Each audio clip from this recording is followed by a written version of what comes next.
podcast. After some time off, we finally got things going and are back for our first basketball edition of the spring season. Been a lot of fun games going on around the area, both boys and girls. Another great season with only a couple more weeks left in the regular season. I'm joined today by Dalton, Carmien, and Wesley Stambaugh, ready to talk some hoops, which is always one of my favorite things to do. How you guys been doing? Definitely watching a lot of college hoops yesterday. It was a crazy slate, and then the NBA, the blockbuster trade we had. So outside of high school, it's been good, but also seen a lot of really good high school basketball, a lot of great teams from the area. Yeah, absolutely. I think NBA and college has maybe stolen the spotlight a little bit just in terms of basketball here in these recent weeks. But I mean, I think aside from the playoffs themselves, this is probably the most exciting point of the year for both boys and girls high school hoops because it's not like football where you're trying to make the playoffs. Everybody makes the playoffs. You're just trying to get the best seed you can, and there are quite a few teams in our area that I think have what it takes to be playing deep into March. Yeah, it really is an exciting week. We'll this time next week, the brackets will be out. The seedings will get released on Thursday. The brackets come out on Friday, so that's gonna be really fun to see where these local teams end up. But guys, let's get right into it. I mean, last week was an awesome week of basketball, and you guys said we're right in the greatest probably one of the greatest parts of the regular season for sure. A lot of key games. The games just mean more. A lot of close conference races, and I was at multiple games yesterday. Which we're recording this on Sunday. Let's take a look back on Saturday. There were some huge games at the Normal West Crossroads Shootout and the Manual Shootout. Me personally, I was at that Manual Morton game as well as the P&D's win over Monmouth Roseville. But boy, that Manual Morton game was tons of fun. Morton won their 16th in a row. Really physical game all the way through. Wes Goodman, Dietrich Richardson. I mean, stars were out to play. It was so fun seeing that matchup.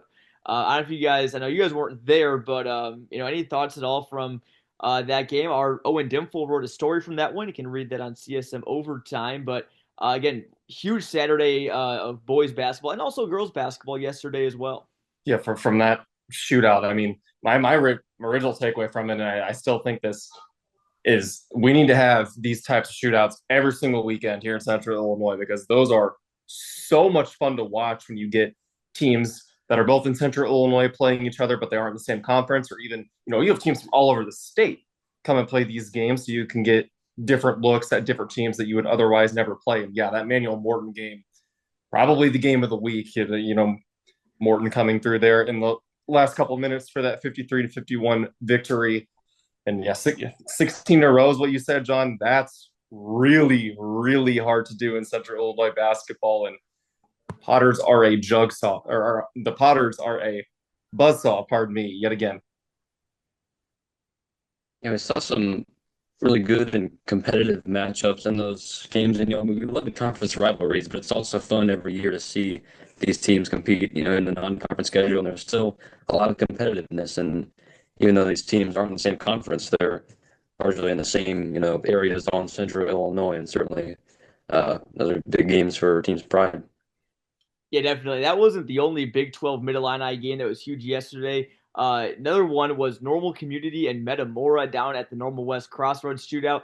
I wish I was there. I wish I could be two places at once, both at that Morton Manual game and at the Community Metamora game. But that game just seemed, from what I saw from it, just like an absolute dandy, absolute classic. Normal Community led 31-22 at the half. Then Metamora went on a 20-1 run at one point, led 56-52. But the Ironmen got the last laugh down in Normal, playing on the home court of their rival Normal West, got the win. The Ironmen are looking really good right now. I mean, obviously a state-ranked win. Ironmen are not state-ranked at the moment. I wouldn't be surprised to see them maybe sneak back into the top 10 this week. But big picture here, very impressive that Normal Community is having such a good season. 7-0 in conference play, 19-4 overall, despite losing almost every starter from their state run team last year. Yeah, the Ironmen, they don't rebuild, they reload over there in Normal, and they just have torn through some really, really good competition throughout the course of the season. And man, you talk about a resume booster here on the back half of the season, getting that win over Metamora. Fantastic game, as you said, John. I remember calling that game last year at the Normal West Crossroads Shootout, Metamora versus Normal Community. That was a really good game. as well. And I believe Metamora came out on top in that one. So a little bit of revenge here for the Ironmen. And yeah, like I said, great win to boost your resume and great win to boost your confidence heading into the last handful of games. A huge win for the Ironman. And how about some of the really spectacular individual performances in that game? Matthew Zobrist dropping 31, Kobe Walker with 21 for the Ironman, and Trey Burdick with 15. So showing a lot of firepower in those matchups. Yeah, Walker's has been an absolute wagon for Normal Community this season. I know there's so many times we talk about LaShawn Stowers, Matthew Zobrist, Wes Goodman, Dietrich Richardson. Kobe Walker is right up there. I mean, I was thinking last night, okay, who would be my Central Illinois All-Star team? And by far, I think Kobe Walker, I think, would definitely be my five, my big man in the middle. Just a walking double has been huge for them. And Wesley, I'm glad you mentioned Trey Burdick too as well. I mean, he's the kind of a guy that didn't play a ton last year. Got some limited minutes, but we kind of knew he was there at least coming into the season, but we hadn't really seen him play a ton at the varsity level, and he has been really big for them this year. I know you caught up with Normal Community a couple weeks ago.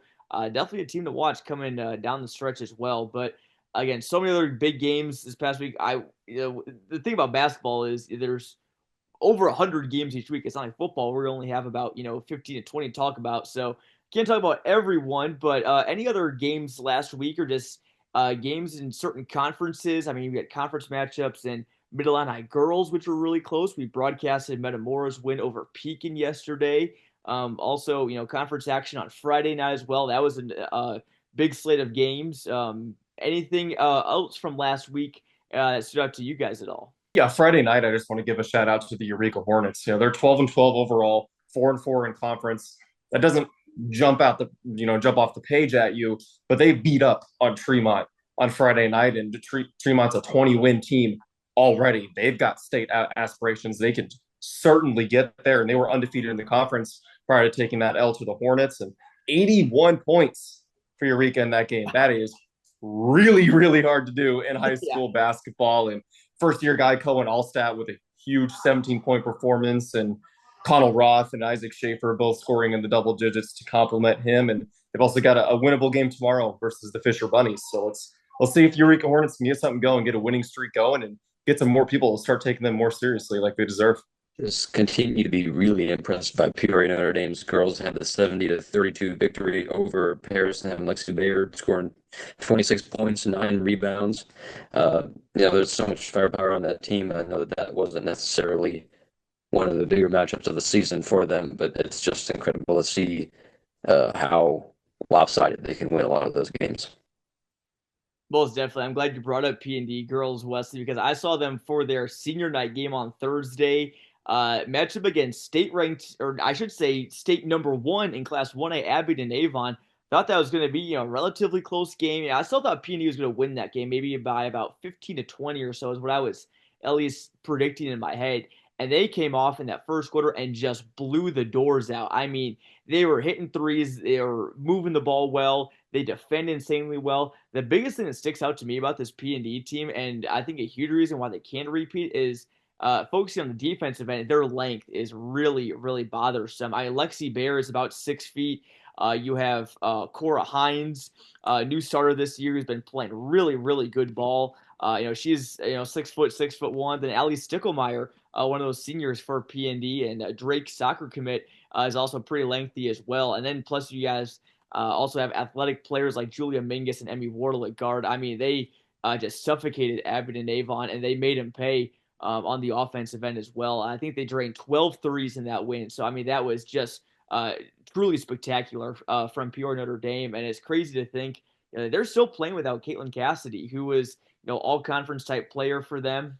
Unfortunately, she's not going to be able to play the season. But really cool sight though on Thursday is Abington Avon let her score a bucket on senior night right after tip off. So that was really, really cool to see, and couldn't happen to a much more deserving player. But again, so many great games last week. Again, quick plug for CSM Overtime.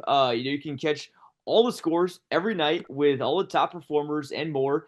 Subscribe today, clutchsportsil.com/overtime. Got plenty of great stuff there. along with news, feature stories. Dalton, you mentioned Cohen Allstat. Owen Dimple caught up with him, first-year player for Eureka, doing some really good things after moving here, after being the son of Washington's AD. Kind of a unique experience for him, but he's been doing really good this season as well. So again, plenty of good stuff on CSM Overtime. Definitely encourage you to check it out now. But guys, again, we're getting close to the end of the regular season. Conference races heating up. Mid-Illini, Big 12, Heart of Illinois, both boys and girls, all some good races right now. Where do you guys want to start off with that? I could start off and talk about the HLI boys just because it's unreal this year. It reminds me of the SEC this year a little bit with all the depth. And if truly anybody can be anybody on any given night when you have, 2-3 games per week, makes for a really, really, really fun watch. And, Tri-Valley sitting up there up top at 6-0, and aforementioned Tremont Turks are now 6-1. Fieldcrest, who's had a lot of success over the last couple of years, they're 5-1 in conference. El Paso Gridley has 5 wins. So if you're going to just watch one conference on a week-to-week basis, I think the HLI would be my pick. So many interesting matchups, and anything can happen each and every night. Definitely. I want to ask Wesley a question. Wesley, I know you've been covering some of these Heart of Illinois conference teams. I know kind of down around the Bloomington Normal area, and I haven't seen some of those teams quite as much this season, although I've seen a couple. Does anything stand out to you as far as is there? I don't think there's a clear-cut favorite right now in the Heart of Illinois because El Paso Gridley's looked top, Tremont's looked top, and then Eureka beat them. El Paso Gridley won the conference tournament. You said Tri-Valley Fieldcrest are in there. I mean, is there anybody that stands out to you right now that you say, I think that team maybe has an edge? I think the only thing that stands out to me is that depth. I mean, you've got 4 real contenders in EPG, Fieldcrest, Tremont, and Tri-Valley. You've got a lot of stars. You got Micah Meese, Braden Stambaugh in that race. All those teams have a lot of really great players. So I think it's a crapshoot at this point in the season. It'll be a really interesting race down the stretch. And also look at the Heart of Illinois girls too. DMAC in good position right now. They still haven't lost a conference game, even though they did finish 3rd at the Heart of Illinois Conference Tournament. Eureka ended up winning that 2 weeks ago. That was phenomenal. It kind of stretch that they had there, winning on a half-court buzzer beater from Maya Edwards, who hopefully she's back healthy for them. I know she had missed a couple games with sickness, but I know Eureka is a team you have to keep an eye on. Tri-Valley and Tremont girls also playing well too. Gibson City, Melvin Sibley also in the mix. So again, I still think that talking about HOIC girls, I still think it runs through DMAC.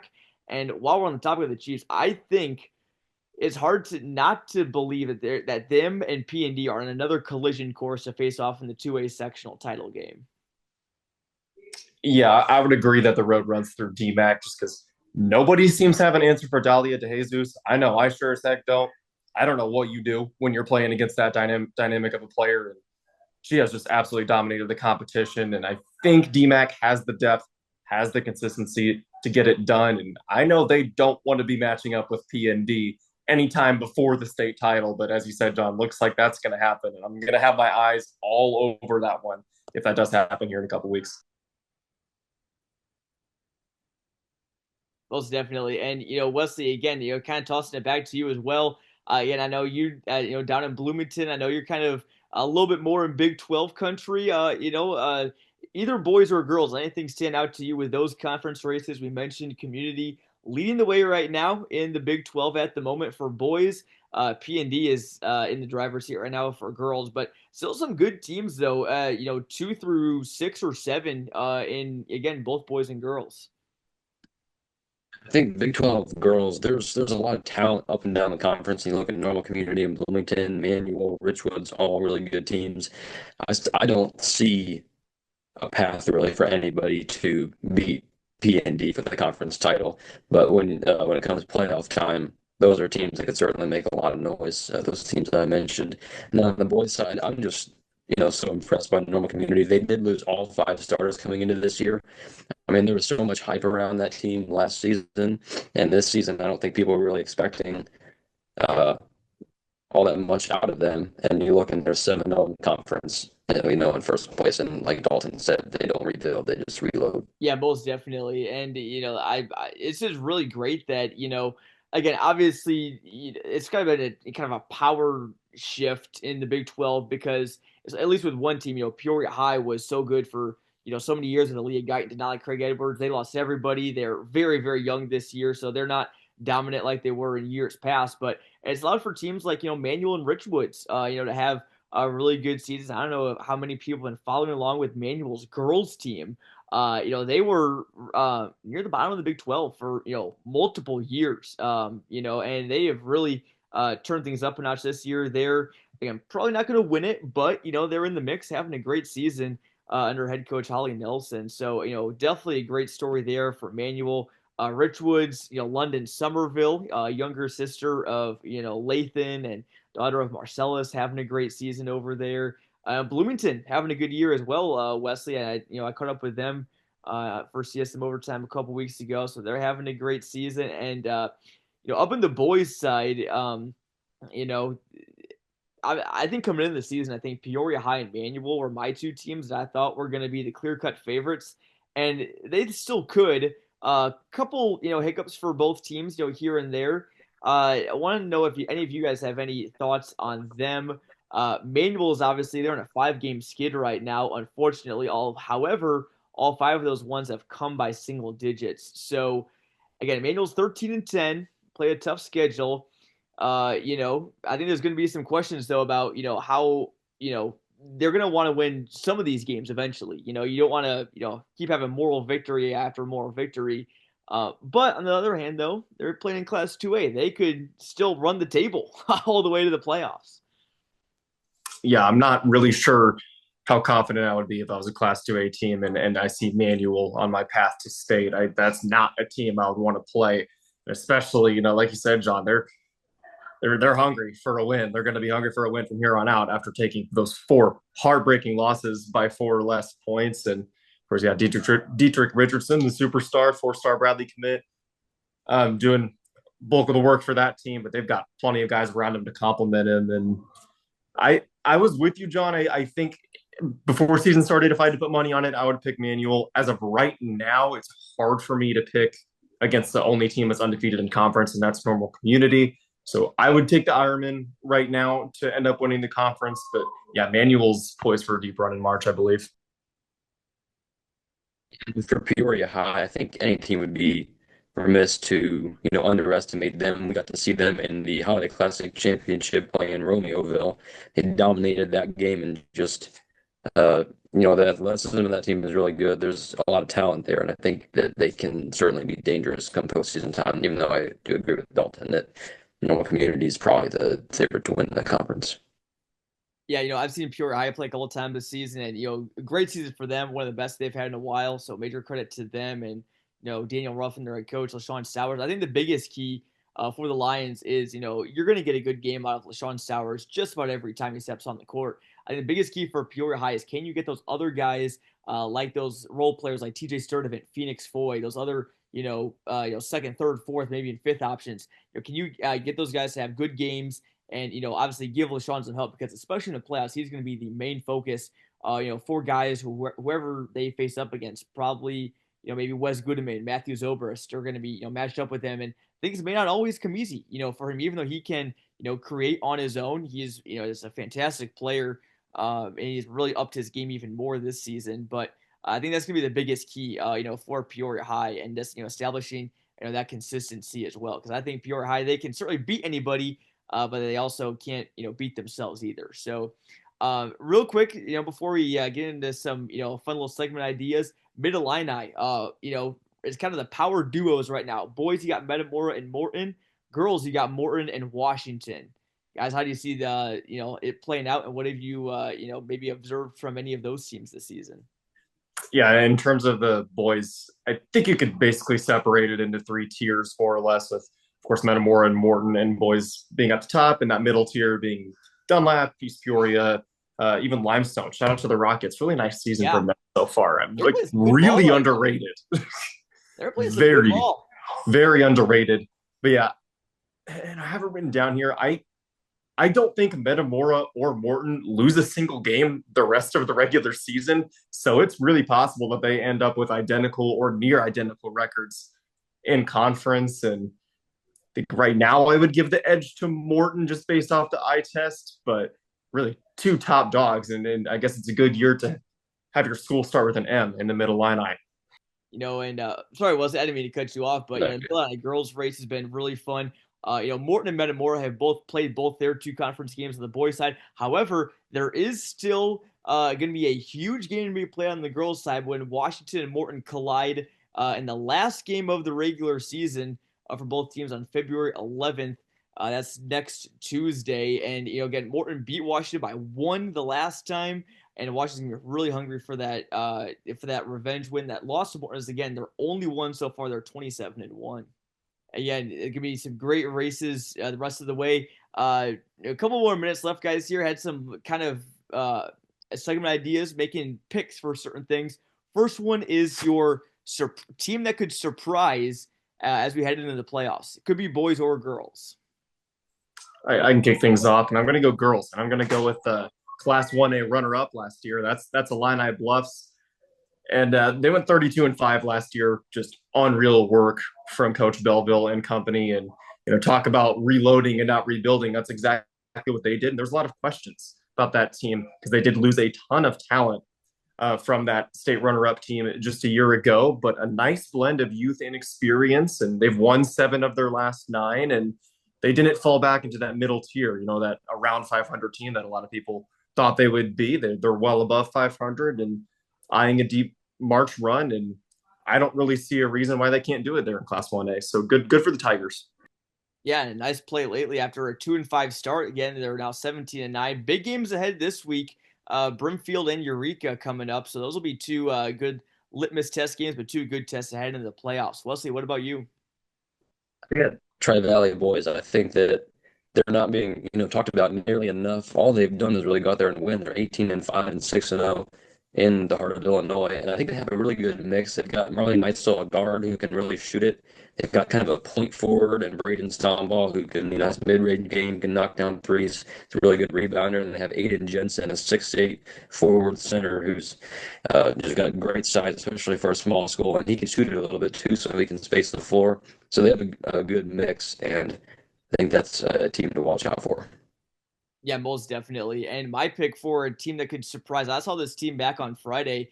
I think it's Dunlap boys. Again, look at their record, 8-15, does not jump out at you whatsoever. May even look at that and be like, really? But again, they've played a good schedule. They've played tons of games away from home. They've played tournaments at Quincy. They've played down near Metro East region. They've played the State Farm Holiday Classic. They've played at Galesburg. They've played at Metamora. They play 5 of their last 6 games on the road, including all their conference games. So they've been, throwing a gauntlet at them, and they nearly took down a very good East Peoria team on Thursday. It's a team that has a lot of different pieces. Obviously, again, you got Max Sutter. Everyone knows about him and what he can do. Very good at basketball, not just football too. But some other guys like Ryder Renette, a freshman for them, has been huge. Can knock down some threes. Eli Mechanicu, really tough player that shows some great resolve, even after getting banged up on Friday. And that's just only scratching the surface. It's a deep team, and Dunlap is a team that they can face a team like Metamora or Morton and hang with them if they play their best game. That's the key. They got to play a really good game, but I think in the 3A playoffs they could take down maybe a powerhouse if they're not careful. So looking ahead to this week, guys, real quick, game to watch this week. Lots of good ones, boys and girls. What do you got?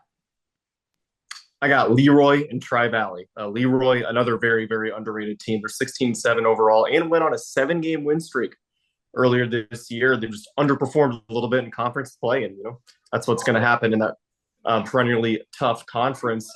And handing Tri-Valley their first conference loss could really shake things up in the heart of the Illinois Conference. So just keep an eye out on the Panthers. I think Tri-Valley could be on upset watch, but no matter what, I think it's going to be a great game.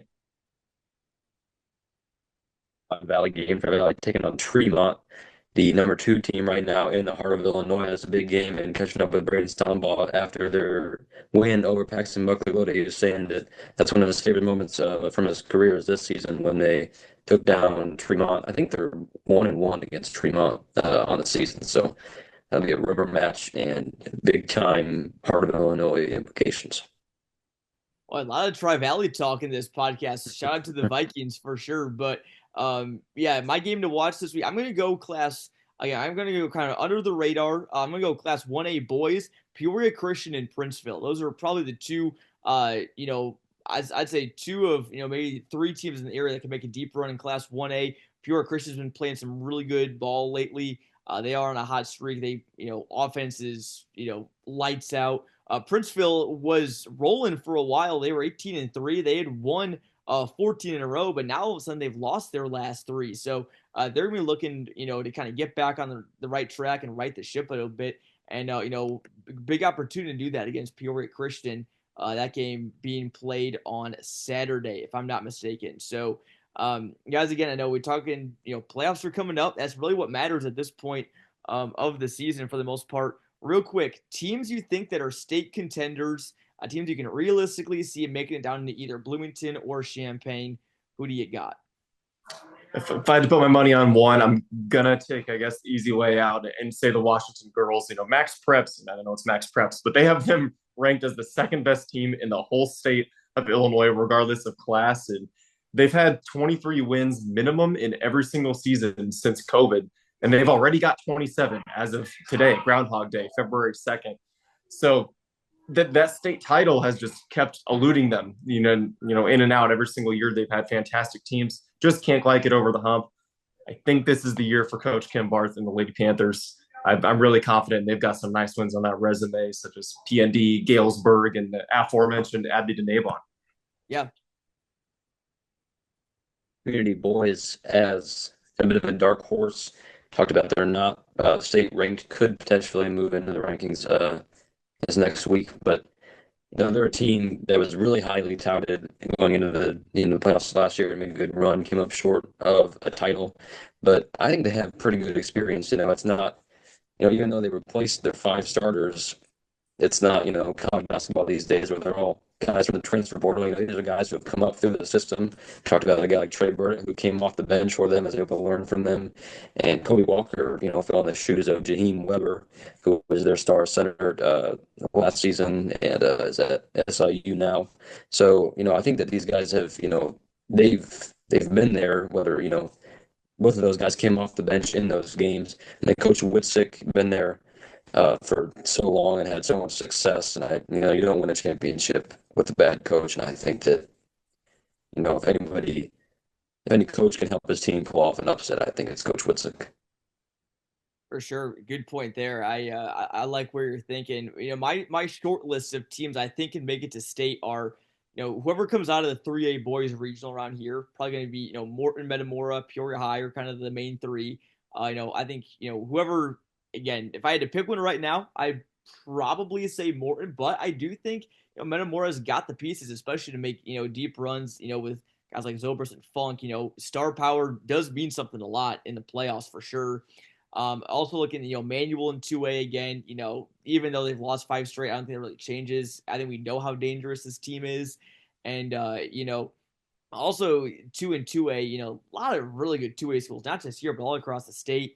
Maybe a Heart of Illinois team makes it deep run. I just don't know at this point because they've just been beating up on each other so much. So we'll get more clarity for that here soon. And then Class 1A, I think Peoria Christian, as a legitimate path to, potentially go into state, maybe even to Illini Bluffs too, as far as the boys and girls. Obviously, Washington, Morton for sure. P&D, I'd be shocked to see the Irish not make it back. They're just so strong this year. They'd have to, play a kind of a one-of-a-kind off game to not make it. But again, those are, all great picks. And I think, maybe even D-back surprises in 2A too. You never know. But going to be a fun week of basketball coming up. Again, we'll have plenty of coverage, whether it be on the broadcast side of things. Stay tuned to our social media. We got some announcements coming your way soon, as well as CSM Overtime. We'll have plenty of stories coming this week as well. Lots of great basketball from the rest of the regular season and the playoffs, not too far away. So for the rest of my co-hosts, Wesley Stambaugh and Dalton Carmien, I'm Jonathan Michael saying we'll see you later this week for more high school basketball on the In the Clutch podcast.